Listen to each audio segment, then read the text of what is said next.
उन्हाळी हंगामासाठीची ई पीक पाहणी सुरू. संपूर्ण राज्यामध्ये उन्हाळी हंगाम 2025-26 साठी दिनांक 8 एप्रिल 2026 पासून ई पीक पाहणी डिजिटल क्रॉप सर्व्हे मोबाईल ॲपद्वारे पीक नोंदणी करायची आहे. दिनांक 8 एप्रिल 2026 पासून राज्यातील सर्व गावांमध्ये उन्हाळी हंगाम 2025-26 डिजिटल क्रॉप सर्व्हे पीक पाहणी सुरू करण्यात येत आहे. या प्रकल्पात शेतकरी स्तरावरून व सहाय्यक स्तरावरून मोबाईल ॲपच्या माध्यमातून पिकांची नोंद केली जाणार आहे. त्या अनुषंगाने खालीलप्रमाणे उन्हाळी हंगाम 2025-26 साठी कालावधी निश्चित करण्यात आलेला आहे. जर चॅनलवरती पहिल्यांदाच आला असाल तर अशाच महत्त्वपूर्ण माहितीसाठी चॅनलला सबस्क्राईब करा. हंगाम उन्हाळी.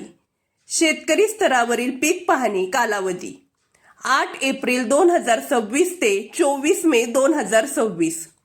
सहाय्यक स्तरावरील पीक पाहणी कालावधी 25 मे 2026 ते 8 जुलै 2026.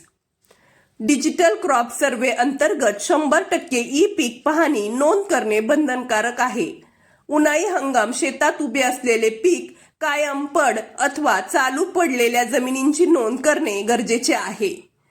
तरी शेतकरी स्तरावरून पीक नोंदणी न केलेल्या सर्व शेतजमिनींची 100% ई पीक पाहणी मोबाईल ॲपद्वारे सहाय्यक स्तरावरून पूर्ण करण्यात येईल याची दक्षता घ्यावी. तरी उपरोक्त प्रमाणे सूचना आपल्या अधीनस्थ असलेल्या सर्व अधिकारी, कर्मचारी व सहाय्यक यांना देण्यात यावेत ही विनंती. असे पत्र नील प्रसाद चव्हाण, उपजिल्हाधिकारी तथा राज्य समन्वयक ई पीक पाहणी प्रकल्प, महसूल माहिती तंत्रज्ञान कक्ष, जमावबंदी आयुक्त कार्यालय पुणे यांनी काढले आहे. चला तर मग भेटूया पुढच्या व्हिडिओमध्ये. नमस्कार.